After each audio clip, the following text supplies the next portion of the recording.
Colleagues and friends, it's very challenging to speak the very last after 3 days of hard work, because delegates would want to get home, and the law of diminishing returns is at work. But it's also an opportunity and a benefit, because for the same reason that we all want to get traveling home, concentration capacity is at its lowest, and therefore the last speaker can get away with anything. It is with great optimism I deliver these remarks at the conclusion of a very successful 9th Devolution Conference held in this beautiful and vibrant county of Homa Bay. I commend the Homa Bay County for once again demonstrating its capacity to host national events with excellence and distinction, having only recently hosted the 2025 Madaraka Day celebrations with remarkable success. The warmth of the people of Homa Bay, the efficiency of the leadership of Homa Bay County, and the flawless logistical arrangements enjoyed here speak volumes about what devolution can achieve. This conference, therefore, comes at an opportune time, resonating with the hopes and dreams of every resident of this county, for its testament to the true spirit of devolution and the vision of equal development and opportunity across the length and breadth of this great Republic of Kenya. Ladies and gentlemen, friends and colleagues, over the past 4 days, the 9th Devolution Conference has served as a critical policy forum, facilitating evidence-based dialogue, peer learning, stakeholder reflection on the trajectory of Kenya's devolution agenda. Participants have rigorously interrogated data, shared subnational innovations, synthesized citizen feedback, and reaffirmed our collective commitment to embedding equity, inclusion, and social justice into the fabric of the devolved government's structure. The 9th Devolution Conference has brought into sharp focus some of the most enduring and structural challenges facing devolution today. Significantly, the deliberations have been grounded in data, participatory evidence, and collaborative results. Additionally, this conference has served as a mechanism of accountability, reaffirming that devolution is more than a constitutional aspiration. It is a practical and developmental instrument for advancing spatial equity, participatory democracy, and transformative service delivery. In so doing, the conference has underscored the future of devolution lies in institutional innovation, shared responsibility, and policy execution that centers on the citizen. The deliberations of this conference were structured under particular themes.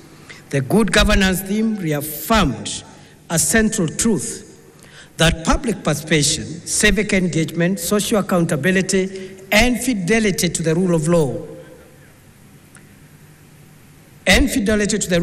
are not just discretionary ideals.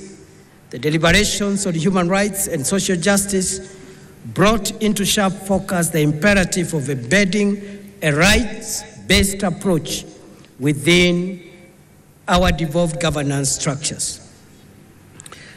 As we bring this year's Devolution Conference to a close, I reaffirm the national government's unwavering commitment to strengthening devolution, because devolution remains our most powerful tool for driving inclusion, equity, and social justice for us prosperous Kenya. I commend the National Treasury for maintaining a strong disbursement performance despite the prevailing fiscal situation. And as the Minister has said, as of end of June 2025, all the disbursements, including the arrears of the previous financial year, have been settled. I encourage continued collaboration of the national and county governments in the execution of key priority projects that we are partnering to deliver. For example, the county aggregation and industrial parks, which remain a critical anchor to the job creation agenda. In the health sector also, through the partnership of both levels of government, Kenya has now enrolled in excess of 25.5 million residents under Taifa Care, administered by the Social Health Authority, SHA. This is a major step towards achieving universal health coverage. The national government will be reaching out to county governments to activate a joint plan to engage our young people in targeted interventions. The young people of Kenya have expressed their reservations with the government's speed and efficiency in executing the agenda for job and income opportunity creation. Tied to these reservations are concerns relating to integrity and transparency and accountability. There is need, therefore, for greater level of engagement with our young people, and I commend this conference for starting the conversations with and involving the young people. And I hope this will be a culture in our country so that going forward we can have regular sessions of engagement across generations, across gender, across other divisions to build a stronger country. Going forward, the youth will play a very important role in Kenya's social transformation. And therefore, we hold them dearly as part of our endeavor to create national solutions for the problems facing our society today. The government does not brush over the concerns raised by young people. Instead, we are committed to securing spaces for dialogue and continuous consultations to ensure that we enhance trust in the institutions of government. And when I say government, it is the two levels of government. This we must do in concert, not in confrontation. Distinguished guests, fellow leaders, friends of devolution, fellow countrymen and friends, allow me to end my remarks by just off the cuff saying that in summary, the things that will underpin our progress as a nation going forward into the 21st century, in my view, the place of young people, the youth of the nation and the youth of this continent will be critical in underwriting and defining our common future. So as we even center devolution on the people and on the citizen, the young person, the youth, for various advantages that they hold against other generations, they will play a very important part in defining our common future. Technology will also play an important part. And finally, to bridge the resource and financing gaps that we are experiencing in the public sector, in the two levels of government, the three arms of government, the partnerships between the public and private sector in terms of raising resources and financing the provision of services and projects is going to be critical. And therefore, the youth, technology, and partnerships will define Kenya's and Africa's 21st century. Secondly, I say this without any fear of contradiction, that of all the innovations of the Constitution of Kenya 2010, the most profound innovation and the crown jewel of our current Constitution is devolution. And this is a good opportunity, therefore, to pay tribute to a great son of this county, the late Dr. Crispin Odhiambo Bai, who laid his life in the fight for a devolved Kenya and a more equitable Kenya. And I have had the moment to witness the remembrance that has been placed by the county government of Homa Bay and the Council of Governors at the Bay in honor of a great son of Homa Bay, Dr. Crispin Odhiambo Bai. May his soul rest in eternal peace. I am also conscious of the milestones we have achieved in the last so many years under this devolved system. The structures and the relationships among institutions are work in progress, and there are a lot of positive stories around devolution. The latest achievement has been the signing into law of a bill granting financial autonomy to our county assemblies so that they can provide effective, as opposed to vindictive, oversight over the executive at the county level. We hope that the county assemblies will use those resources to perfect their constitutional role of oversight and also of representation and legislation. The threats that face us going into the 21st century, number one is corruption and abuse of resources meant for the provision of public services, and this affects both levels of government, the national government and county governments. It affects all the arms of government, the executive at both levels, the legislature at both levels of government, and the judiciary, which is not devolved. No one is spared. It affects, and it has permitted into private sector, civil society, academia, and into the citizenry of our country. And time has come for us to face head-on the threat of corruption and the danger it poses for the sustainability of our democracy and of our country. We are also facing the risk of sectarianism and subnational interests that are sometimes ethnic-oriented and in many times attempt to undermine and claw back on national unity and the cohesion of our country. We must also be alive to the grave risk posed by violence and extreme behavior that is processed through violent means. And therefore, violent extremism today is not around religious fundamentalism only, but we are witnessing also political intolerance and extremism, where disagreements on national issues, including national problems, are processed through violent behavior. That, in my very humble submission, fellow Kenyans, poses grave danger to the sustainability of Kenya and Africa as we move to the 21st century.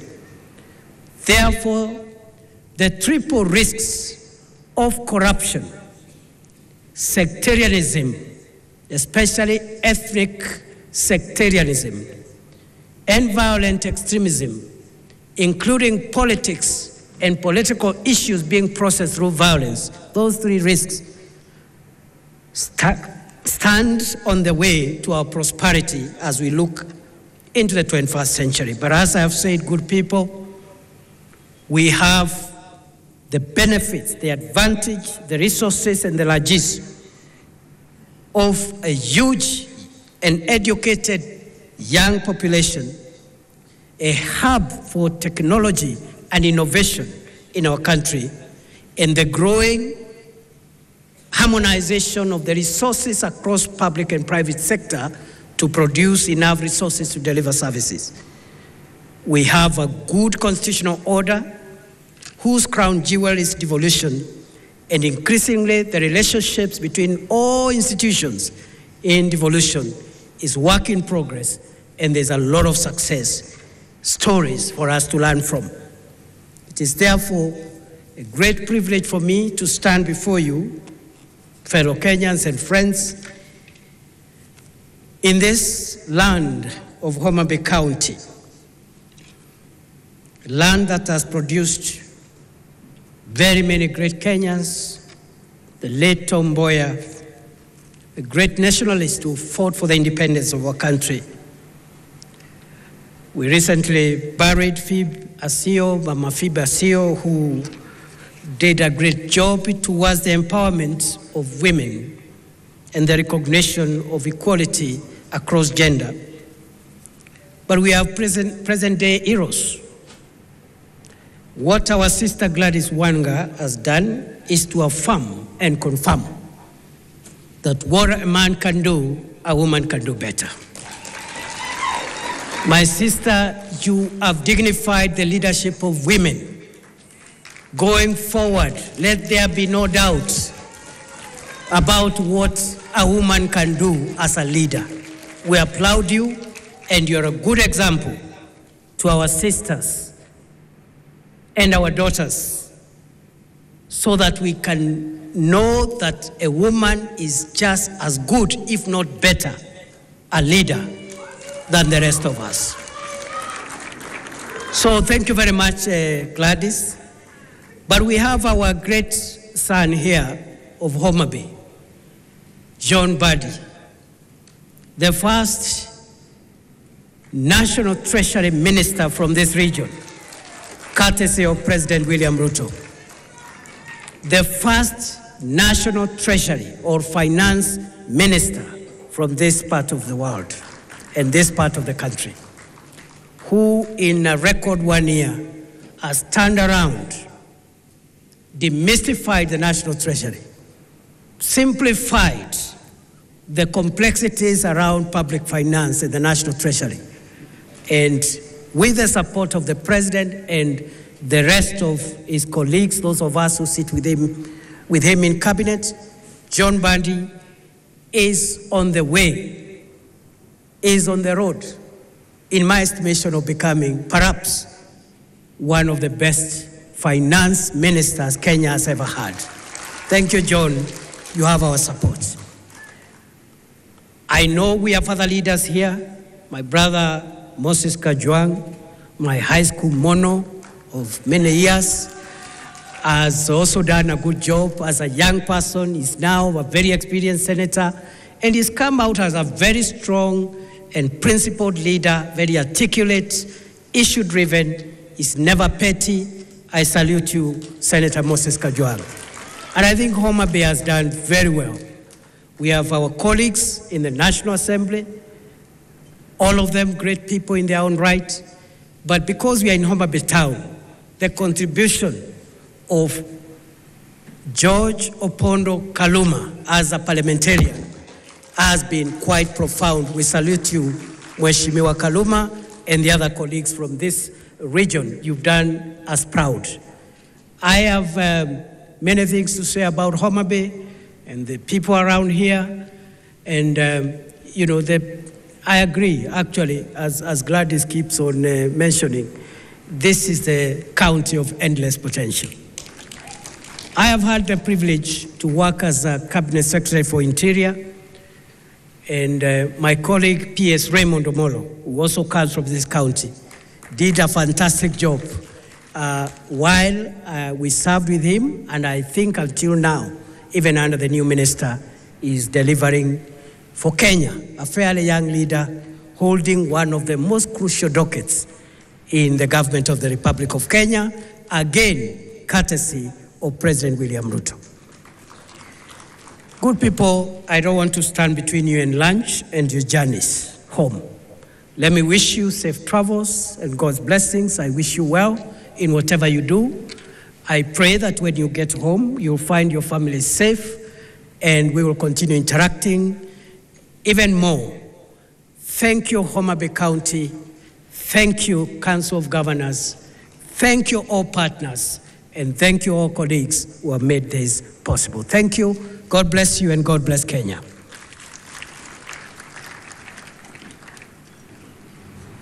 Your Excellency.